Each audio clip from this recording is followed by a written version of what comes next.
In the middle of a silent alien forest, where the ground glowed faintly with blue mist, a young human engineer named Ethan moved carefully between broken trees and strange metal roots. His heart pounded as he listened to the distant hum of alien drones scanning the area. The night was not like any human night. The stars above were sharper, the air colder, and every shadow seemed alive. Ethan had been separated from his team hours ago. He wasn't a soldier, just a repair specialist.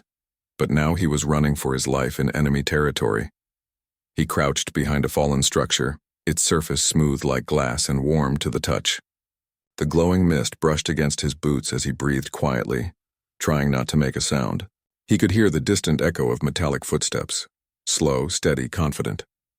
Whoever it was, they weren't hiding. Ethan pressed his back against the structure and closed his eyes for a second. He told himself to stay calm, to wait for the patrol to pass. But then the sound stopped. The silence grew heavy. He turned his head slightly and then froze. A figure stood a few feet away, tall and motionless. She was not human. Her skin had a faint blue glow, her long hair braided like silver threads that shimmered in the dim light. Her eyes were deep violet, glowing faintly as if holding their own light. She wore a metallic suit that looked more like part of her body than armor. But what caught Ethan's eyes, what made him forget to breathe, were her legs. They weren't made of flesh. They were silver, smooth and alive, shifting gently like liquid metal. Ethan's breath hitched.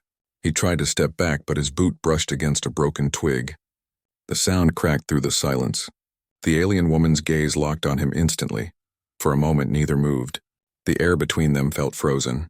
Then, with a voice calm but powerful, she spoke. "Human," she said, her words clear and sharp. "You are far from your camp." Ethan didn't answer. His eyes were still drawn to her strange, shining legs, how they reflected the blue mist, how they seemed to ripple with light each time she shifted her weight. He didn't even notice she was walking toward him until she was close enough that he could feel her presence. Warm, strong, and inhuman. Her head tilted slightly as she studied him. "Your eyes won't leave my legs," she said softly. "Are you scared? Or fascinated?" Ethan tried to speak, but no words came out. His throat was dry. He forced himself to look up at her face, but her eyes were even more intense than before, like she was looking directly into his mind. He opened his mouth to explain, to apologize, but all he could manage was a broken, I'm sorry. I didn't mean to." She raised a hand and he fell silent immediately. A faint smile touched her lips, not cruel but curious, almost amused. "You humans are always curious," she murmured. "You fear what you don't understand, yet you can't stop looking." Ethan took a step back, but before he could move further, the ground beneath him shifted. A beam of blue light shot from the earth, surrounding him like a cage. He stumbled, eyes wide, as strange symbols formed in the air around him. The alien woman watched calmly, her silver legs gliding forward as if gravity meant nothing to her. "Don't struggle," she said. "You're not my enemy. Not yet." Ethan tried to reach for his communication device, but it flickered and died in his hand. The blue symbols tightened, forming a ring around his body. His mind raced. Who was she?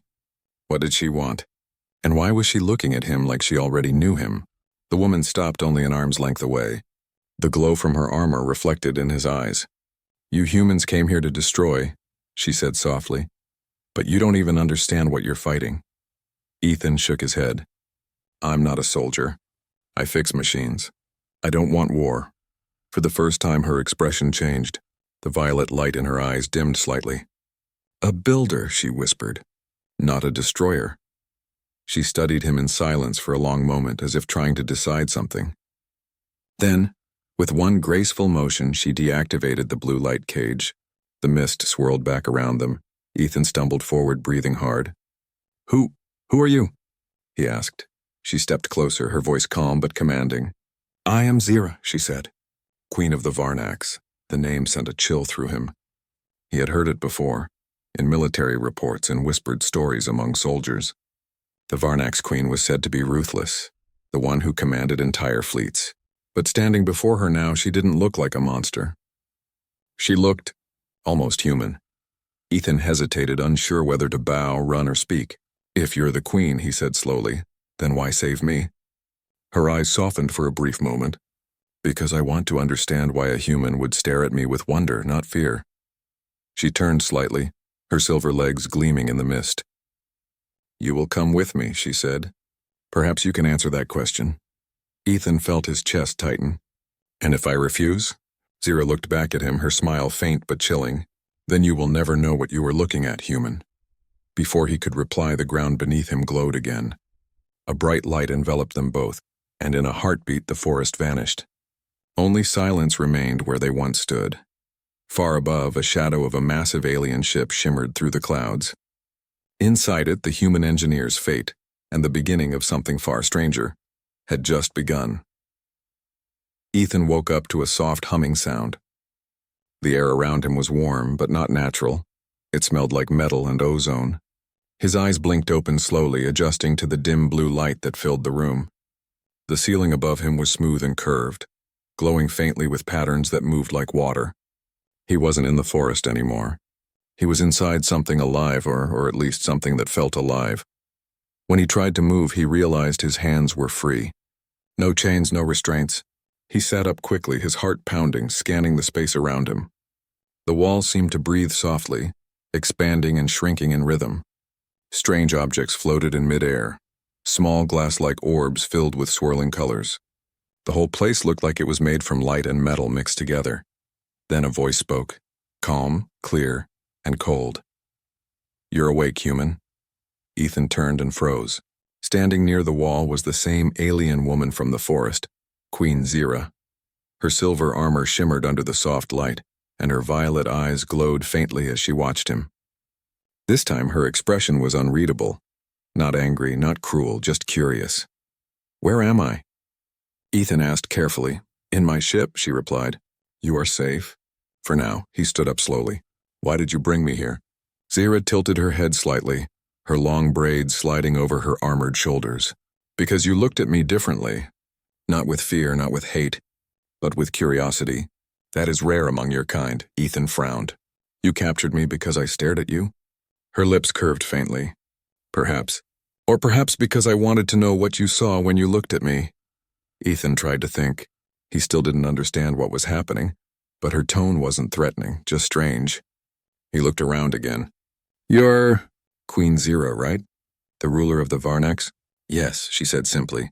"And you are Ethan, a human engineer who wandered into my land." His chest tightened. "So you know who I am?" "I know many things," she said. "Your people destroy what they do not understand.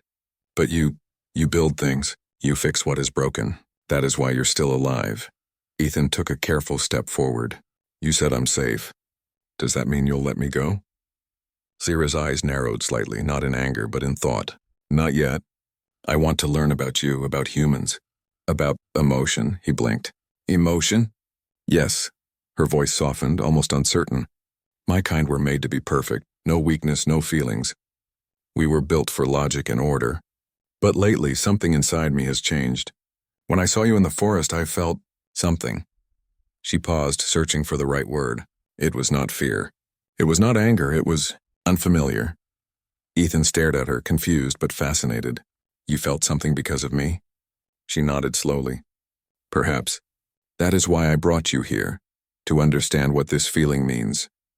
Ethan couldn't help but let out a small, nervous laugh. "You kidnapped me for a science experiment?" Her eyes flashed with violet light. "Do not mock me, human." He raised his hands quickly. "I'm not, This is crazy. You're an alien queen, and I'm just an engineer. I don't even know what you want me to say." Zira looked at him quietly, then walked closer.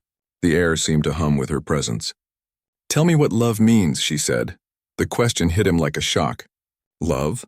"Yes," she said again, her voice calm but serious. "You humans fight for it, die for it, build stories and songs around it. What is it? What does it feel like?" Ethan hesitated. No one had ever asked him that in such a cold, logical way before. He tried to think, to find words that made sense. "Love, it's not easy to explain," he said slowly. "It's when you care for someone so deeply that their pain hurts you. When you want to protect them, even if it costs you everything." Zira listened silently. Her eyes flickered softly, like something inside her was reacting to his words. "Pain," she repeated quietly. "And you call that love?" "It's more than pain," Ethan said. "It's connection. It's what makes us human." She stepped closer, studying his face. And if I learn this feeling, will it make me human too? Ethan didn't answer. The question felt heavy, like it meant more than she realized. Maybe it'll make you something more, he said softly. For a long moment she didn't move. The ship's low hum filled the silence. Then Zira turned away. You will stay here, she said. You will teach me about your emotions, love, fear, compassion. I want to understand them, Ethan frowned. And if I refuse? She turned her head slightly, her glowing eyes sharp. Then I will learn through other means. And they will not be as gentle. He swallowed hard. All right, he said quietly. I'll teach you. Zira's expression softened, almost pleased. Good. Then your time here will not be wasted. She walked toward the door, a round metal arch that opened with a soft hiss. Just before leaving, she looked back at him once more. Tell me, human, she said, her tone quieter now. When you looked at my legs, were you afraid of me? Or fascinated? Ethan froze again, caught off guard by the question. After a pause, he said, maybe both. Her lips curved slightly, a faint, mysterious smile. Then perhaps we are not so different after all. The door closed behind her, leaving Ethan alone in the glowing room. He sat down slowly, his heart still racing. He didn't know what she truly wanted, to study him, to understand him, or something deeper.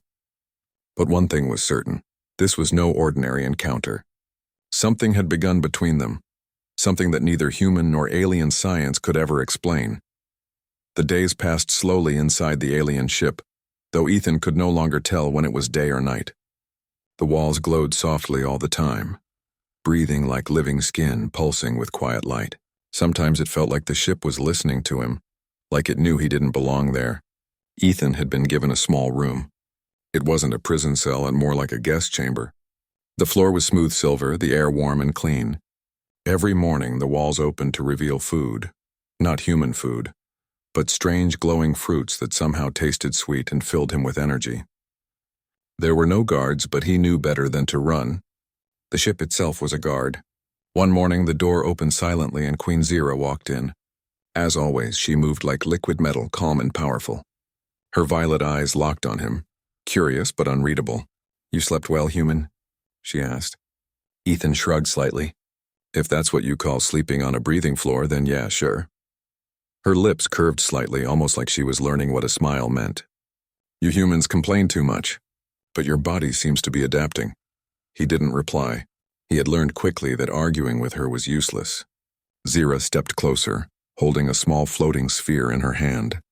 It pulsed with a soft white light. Today, she said, you will help me build something. Ethan looked at it suspiciously. What kind of something? A device, she said, that can measure emotion. He blinked. You want me to build a machine that measures feelings? Yes. She set the glowing sphere on the table and it floated there, humming quietly.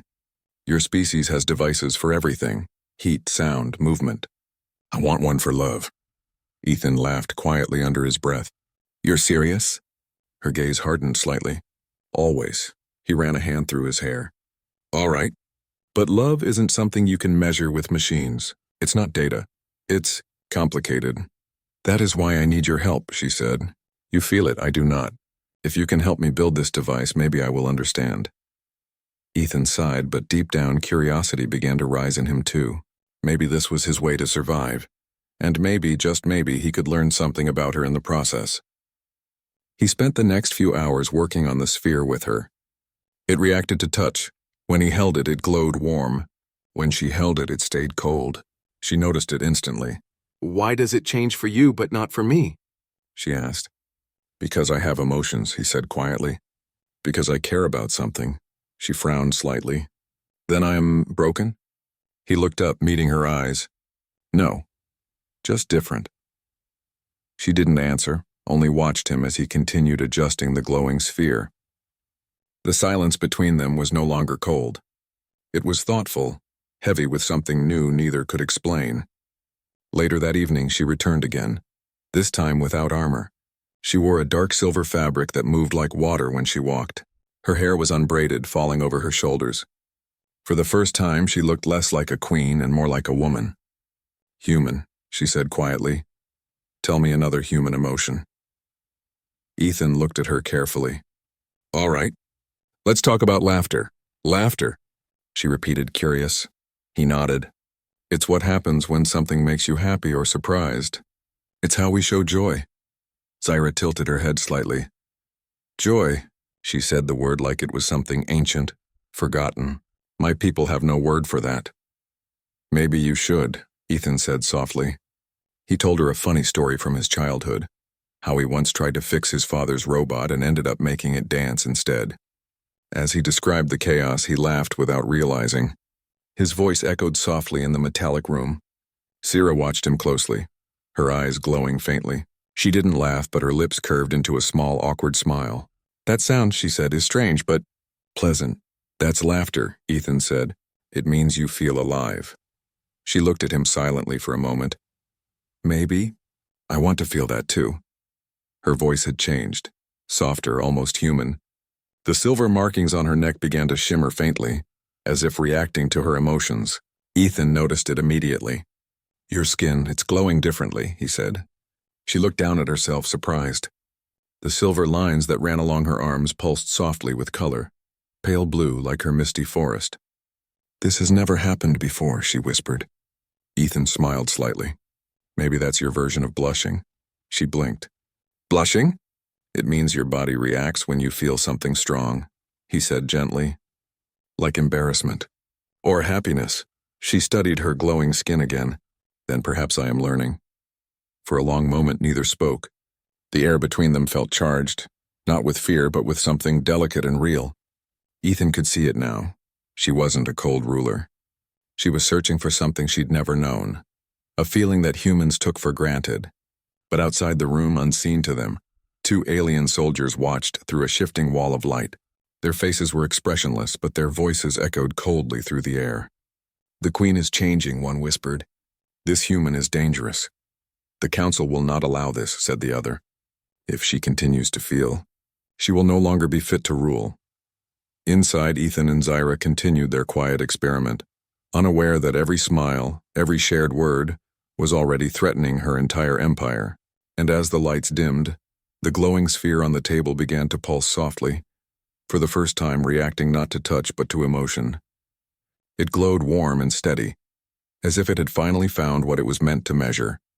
The days turned into weeks inside Queen Zyra's ship, and what started as an experiment had quietly turned into something deeper. Ethan no longer saw her as an enemy, and Zyra no longer treated him like a prisoner. Their conversations grew longer, softer. The ship's corridors began to feel less like walls and more like veins of some living heart that beat in rhythm with their strange connection. Each morning, Zyra would visit him with new questions, not about war or technology, but about life. She wanted to know what it meant to miss someone, to feel lonely, to dream. Ethan tried to explain the best he could, using stories and memories from Earth. He told her about sunsets that painted the sky red, about rain that smelled like fresh soil, about holding someone's hand and realizing you never wanted to let go.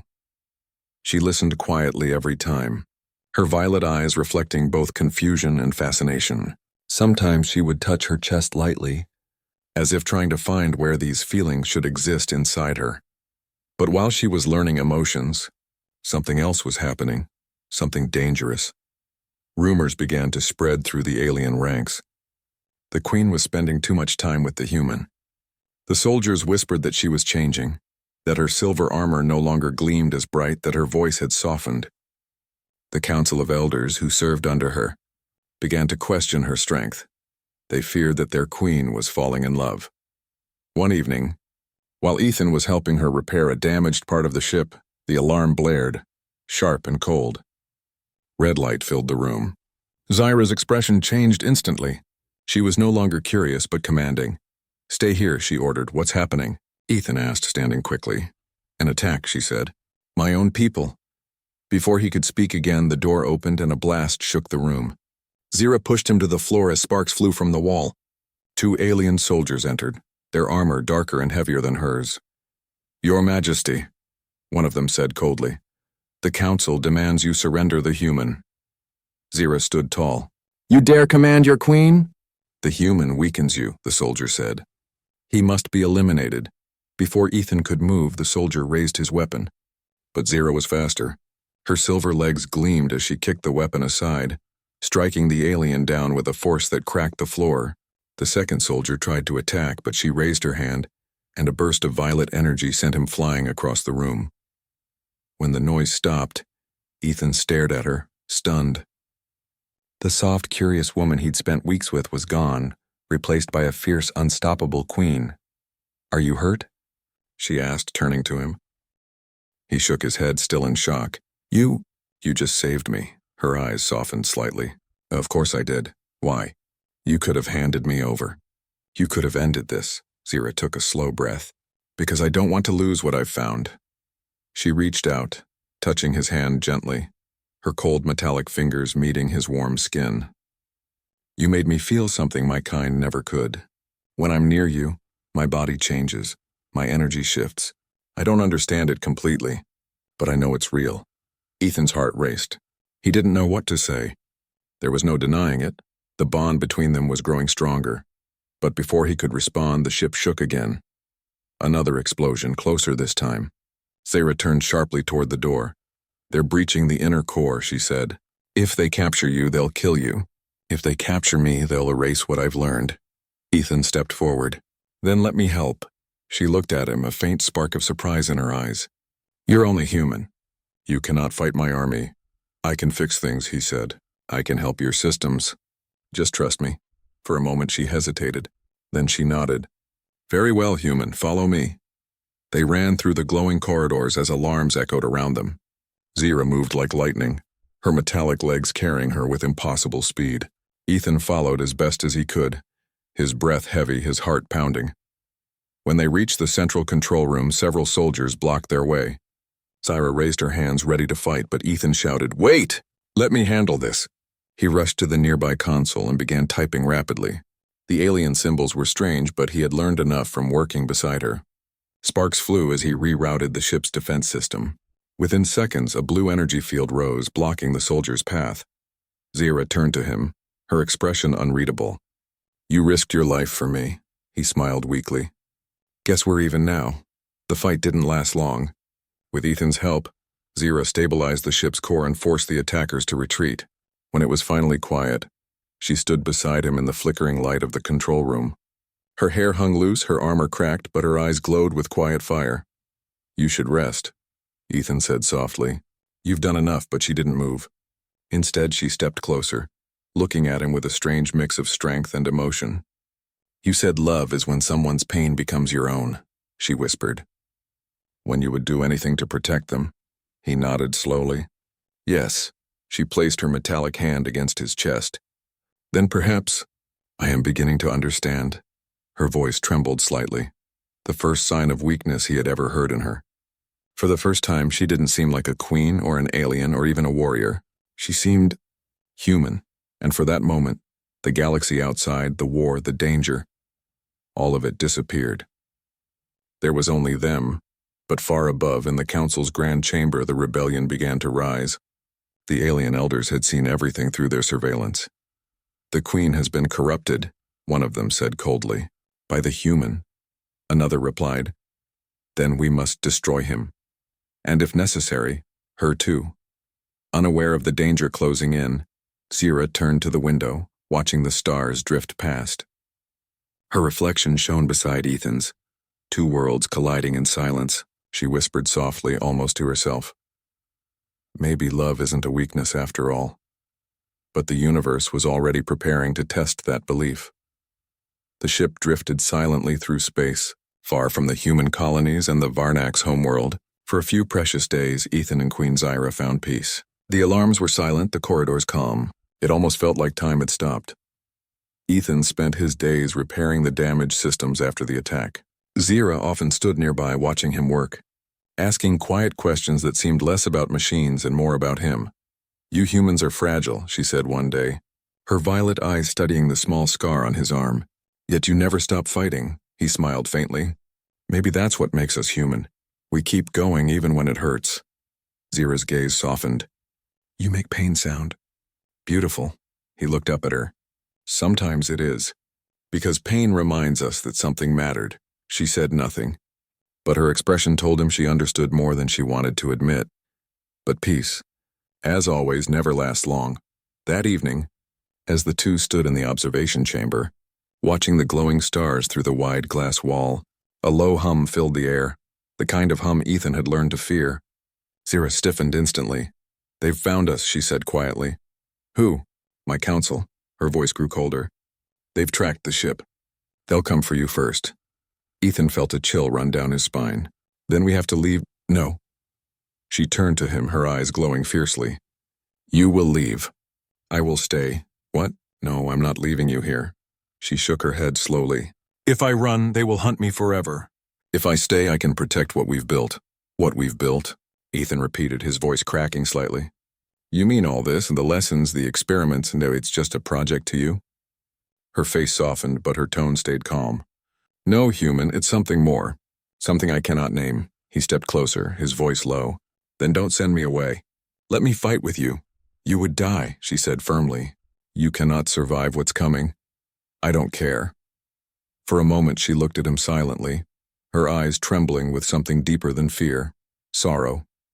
Then she reached out and touched his cheek, her metallic fingers cold but gentle.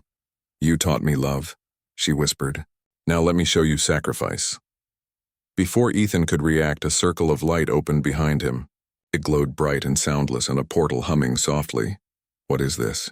he asked. "A jump gate," she said. "It will send you back to Earth." "No," Ethan said, stepping back. "I'm not going," Zira smiled sadly. "You are, because if they find you, they will destroy everything I've learned. Everything we've shared." He reached for her hand. "Zira!" She leaned forward and pressed her forehead gently against his. For a heartbeat, he could feel the warmth of her skin beneath the cold metal. "Remember what you said," she whispered. "Love is when someone's pain becomes your own. So let me carry the pain this time." The light of the portal began to grow brighter, surrounding him. He tried to pull away, but she placed her hand on his chest and a surge of soft energy pushed through him. "Please," he said desperately. "Don't do this." Her voice was quiet now. "If you truly care for me, live. That will be enough." In the next instant, the light swallowed him whole. Ethan felt weightless, falling through silence. When the light faded, he was lying on the cold ground of an empty hangar. Through the broken glass ceiling, he could see the faint blue curve of Earth above him. He was home, but Zira was gone. For days, Ethan tried to contact her, building signal relays, hacking into communication arrays, sending message after message into the void. No response. The alien technology she had shared with him was still in his mind, still alive in his hands. But the connection, the one that mattered, was gone. At night, he dreamed of her. The sound of her voice, the way her eyes glowed when she smiled, the feel of her hand against his skin. He would wake up whispering her name only to find the silence waiting. Weeks passed. Earth began to rebuild after the war, and people celebrated peace. But Ethan couldn't. Not when he knew what that peace had cost. One night, as he sat alone near the old hangar, a strange blue glow appeared in the sky. Faint, but familiar. His heart raced. It looked like a signal, a pulse from the stars. He grabbed his scanner, trying to decode it. The signal repeated 3 words in alien code, words he had taught her himself. "I remember you." Ethan's eyes filled with tears. He smiled faintly through them. Somewhere out there she was alive. Somewhere in the endless dark, the alien queen with the silver legs still carried the light of a human heart. And as the stars flickered above him, he whispered softly, "I'll come back for you. Zira, no matter how far." Far away in the deepest corner of the galaxy, Queen Zira stood at the edge of her throne room, her armor dim, her face lit only by starlight. Her people had turned against her, and her empire was collapsing. But she held a small glowing sphere in her hands, the device they had built together. It pulsed gently with warmth. Her violet eyes shimmered with something neither human nor alien could name. "You made me feel alive, human," she whispered to the stars. "And that is a power no empire can take." The light of the sphere reflected in her eyes, the last trace of love in a universe made of metal and silence. Ethan didn't sleep that night. The faint signal repeating, "I remember you," kept echoing in his mind like a heartbeat. It was impossible. The Varnak's network had been destroyed months ago. No signal could have survived that far. And yet, this one had. He spent the next few days working tirelessly in his small workshop, rebuilding the old alien communicator Zira once gave him. The world outside moved on. News channels celebrated the dawn of peace. Governments rebuilt cities and people forgot the war. But Ethan's world was different now. His world ended the moment she vanished. Every screw he turned, every circuit he repaired carried a single purpose: finding her again. But deep down, he knew this wouldn't be easy. Zira's empire had fallen. If she was alive, she was hiding. Or worse, a prisoner of her own people. Still, he couldn't let go. He owed her that much. One stormy evening, lightning flashed across the city sky. Ethan stood on the rooftop, holding the communicator tightly. He had tuned the device to the exact frequency of the pulse he had received earlier. The air crackled around him, static biting at his fingertips. "Come on," he whispered. "Just one more sign, Zira." Suddenly, the communicator sparked to life. The air shimmered, and a hologram flickered above the device. For a brief second, he saw her face, faint, translucent, but real. Ethan. Her voice was soft, trembling, almost fading. His breath caught. "Zira, I can hear you." "Where are you?" She looked distant, surrounded by shadows and metallic walls. "They took my ship. I am not free. The council knows about you." His heart raced. "Then I'll come get you. Just tell me where—" "No!" Her voice cut sharply. "If they trace this signal, they will find Earth again. You must destroy the device." "I'm not doing that." "You must," she said, eyes filled with sorrow. "If they find you, they will use you against me. Then let them." He shouted. "I don't care what happens to me. I'm not losing you again." She went quiet for a moment. Her image flickered, fading in and out. "You humans," she whispered. "You never understand the price of love." "Then teach me," he said. "Show me what it's worth." Her lips curved into a faint smile, the same half-smile he remembered. "You already know." The hologram began to collapse, static growing louder. "Zira, wait!" he cried. Her final words came through the distortion. "Follow the blue star beyond Orion, I'll be waiting." Then the light vanished. Ethan stood frozen, the communicator smoking in his hands. The storm around him raged, but inside he felt nothing, only determination. He looked up at the night sky, searching. Beyond the constellation of Orion, one star glowed faintly blue, one he had never noticed before. The message was clear. He sold everything he owned, his tools, his small apartment, even his government-issued ration cards. He traded it all to buy a small, outdated starship from a scrapyard. It wasn't much, but it could fly. For weeks, he worked to repair it, using everything Zira had taught him about alien energy cores and navigation drives. Every part he welded, every circuit he rewired was a promise: "I'm coming for you." Finally, the ship was ready. He named it the Violet Star, after her eyes. The night he prepared to leave, his old friend, Captain Mira, found him in the hangar. "You're really doing this?" she asked, her tone mixed with disbelief and concern. He nodded. "I have to, Ethan. She's an alien queen. She's not like us. Even if you find her, I know what she is," he said softly. "And I know what I am. But somewhere between those two worlds, we found something real." Mira sighed, shaking her head. "Then I hope the stars are kind to you, my friend." As the engines came to life, Ethan looked out at the sky one last time. "They won't have to be kind," he said quietly. "They just have to guide me back to her." The ship lifted off, rising through the clouds, breaking into the vast darkness of space. The stars stretched out before him like a million promises, silent and endless. He locked onto the blue star beyond Orion. The engines roared, and the ship jumped into hyperspace, a streak of light vanishing into the void. Far away, in a cold metal fortress at the edge of the galaxy, Queen Zira stood in chains, her power stripped, her crown gone. But when she looked up through the energy field that trapped her, she saw the same blue star shining in the distance, and for the first time in many nights, she whispered with a faint, trembling smile, "He's coming." To be continued. The vastness of space stretched endlessly before Ethan, black, cold, and filled with distant, whispering stars. His small ship, the Violet Star, hummed quietly as it glided through the cosmic dark, chasing a single point of blue light beyond Orion. Days turned into weeks. He barely slept. Every hour was spent recalibrating the engines, studying alien star maps, and tracking the faint pulse that came from the signal Zira had sent him. Sometimes the signal would flicker, weak, fading, and his heart would nearly stop. but every time it returned, guiding him onward. He spoke to her sometimes, though she could not hear him. "Zyra, I'm close. Just hold on." Outside the window, space shimmered with strange colors, clouds of glowing dust, fields of ice drifting in slow motion. But beauty meant nothing to him anymore. Not without her. One night, the navigation system began to fail. The blue star vanished from the radar. Alarms blared through the ship. "No, no, no," he muttered, hitting the console. "Not now!" Then from nowhere, a deep voice echoed through his ship's comms. "Human vessel detected. Identify yourself." Ethan froze. The signal wasn't human, it was Varnak's. His pulse quickened. "This is Engineer Ethan Cross, Independent Craft Violet Star. I mean no harm." The voice interrupted, sharp and cold.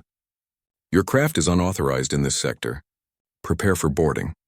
A massive shadow appeared behind him. A huge Varnak's warship, black as night, its surface glowing with violet energy lines. Before he could react, a tractor beam locked onto his ship, dragging it toward the vessel like a helpless insect caught in a web. The impact was rough.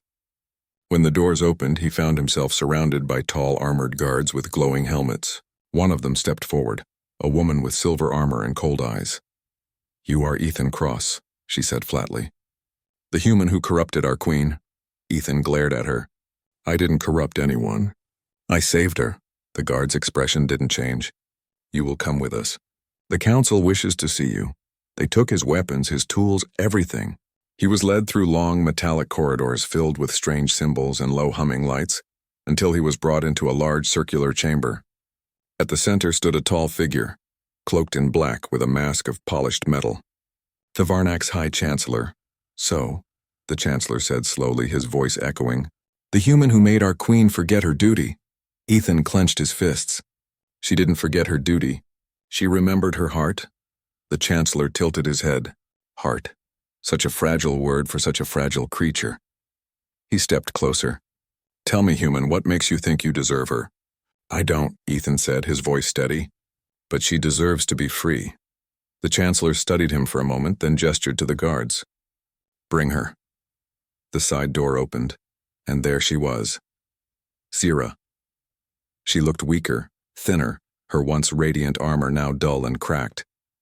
Her wrists were bound by glowing energy cuffs, but when her eyes met his, the light in them flickered, mere soft and alive. "Ethan," she whispered. He tried to move toward her, but the guards blocked his path. "Don't touch her," one hissed. The Chancellor turned toward her. "You defied the council for this creature. You betrayed your bloodline, your empire." Zyra raised her head slowly. "I did what you never could, and I felt."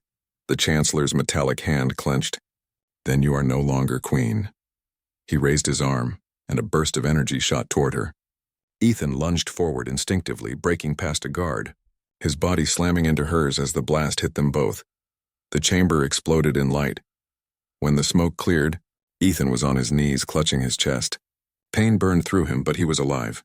Zyra was beside him, breathing heavily, her cuffs shattered. She looked at him, horrified. "You fool. You took the hit for me," he smiled weakly. "Guess I'm just a fragile creature." For the first time, tears shimmered in her violet eyes. "You shouldn't have come." "I told you I would," he whispered. "No matter how far." Before the guards could recover, Zyra lifted her hand. The energy from her broken cuffs pulsed outward, sending a shockwave through the chamber. Lights shattered, alarms blared. She grabbed Ethan and pulled him toward the escape corridor. "Run!" she shouted. They sprinted through the corridors, alarms echoing behind them. Blaster shots flashed through the air. Zyra deflected them with waves of violet energy, her powers flickering from exhaustion. They reached the hangar. Ethan's ship still intact, still clamped in the tractor field. Zyra leaped into the control bay, slamming her palm against the console. "Go!" The clamps released. Ethan jumped into the pilot seat, his hands shaking. "Hold on!" The engines roared. The ship shot forward, smashing through the hangar doors and into open space. Explosions lit the darkness behind them. In the cockpit, Zyra collapsed into the seat beside him, gasping for breath. Her energy was fading fast. Ethan looked at her, terrified. "Stay with me. Don't you dare fade now." She looked at him, her voice barely a whisper. "You really did come for me." "Of course I did," he said softly. "I told you love doesn't end with distance." Her eyes shimmered weakly. Then let's see how far love can go. The stars outside blurred as the violet star jumped into hyperspace, vanishing into the endless dark. Two souls running from an empire, bound by something stronger than fear. But deep within the shadows of the destroyed warship, the Chancellor rose from the wreckage, his eyes burning with rage. "You cannot hide forever, Queen Zira," he growled. "Love may save you today, but it will destroy you both." Stars streaked past the window of the violet star, blurring into endless streams of light. Ethan sat at the controls, his hands trembling as he fought to keep the ship steady. Beside him, Zira lay weak and pale, her breathing shallow. The wound from the Chancellor's blast had spread faint violet light across her body, energy burning from within. "Stay with me," he whispered, his voice shaking. "We're almost safe." Her eyes fluttered open. "Safe?" she said softly, almost laughing. "There's no such thing for us anymore, human." Ethan swallowed hard. "There will be. Once we're far enough from their scanners, I'll find a way to heal you." She lifted a hand, placing it on his arm. "You can't fix this. It's not like your machines." He looked at her desperately. "Then what am I supposed to do? Just watch you fade?" Her violet eyes shimmered faintly in the dim light. "No, you'll do what you always do, survive." He shook his head fiercely. "No, not without you." She smiled faintly. "You humans, you always think love is about holding on, but sometimes it's about letting go." He stared at her, unable to speak. The ship's alarms began to beep, energy levels dropping fast. The jump drive was damaged. They had seconds before the warp collapsed. "Hold on," he said, adjusting the controls. "I can stabilize it." But before he could act, Zira reached for the navigation console and overrode his commands. A soft blue glow filled the cabin. "Zira, what are you doing?" She didn't answer, just looked at him one last time. "You showed me what love means. Now let me return the gift, don't!" he shouted, reaching for her hand. She pressed a sequence on the console. The ship's core began to hum, brighter, faster. He recognized the sound instantly. It was a self-sacrifice sequence, one that would channel all her remaining energy into the ship's reactor. It would save him. "But enter, stop," he begged. "There has to be another way." "There isn't," she whispered. "My power can fuel this ship just once. It will take you beyond their reach, beyond me." "No." His voice broke. Her silver legs glowed with blinding light now, the energy coursing through her body. She leaned forward, touching her forehead gently to his. "Don't look for me anymore," she said softly. "Just live. And remember, Zira, please." She smiled faintly. "You made me human, Ethan. That's all I ever wanted to be." And then, she pressed the final command. The entire ship erupted in blue light. Ethan screamed her name, but the sound vanished in the roar of energy. For a moment, everything went white, like the universe itself held its breath. When the light faded, the ship floated silently in deep space. The alarms were gone. The reactor hummed steadily. The coordinates showed he was light years away from Varnak space, safe, but the seat beside him was empty. Only her crown, a small silver circlet, rested where she had been. Its surface shimmered faintly, pulsing once before going still. Ethan sat there for hours, staring at the empty seat, unable to move. He had escaped, yes, but he didn't feel free. He felt hollow, like half his soul had been left behind in the light. Days passed. He drifted from planet to planet, never staying long. He helped rebuild colonies, repaired damaged ships, and shared alien technology with those who needed it. People called him the man who brought peace, but he never told them what it cost. Every night before he slept, he would look out at the stars and whisper her name. Sometimes he thought he heard her voice, soft, distant, like a memory carried on starlight. Then one night, while repairing a navigation relay, his ship's console blinked. A strange signal appeared, faint but familiar. 3 simple words pulsed in the language only they shared. "Still remember you." His eyes filled with tears. He smiled, looking up at the stars, and whispered back, "Always, far away." Beyond galaxies and empires, a single spark of violet light drifted through the void. The last fragment of Queen Zira's essence, still alive in the energy that powered the violet star. And as the ship glided silently through the cosmos, her voice, soft and eternal, echoed through the hum of the engine. Love is not bound by stars, Ethan. It only changes form. The stars shimmered brighter that night, as if the universe itself remembered their story. A human and an alien queen, bound by love strong enough to outshine the void.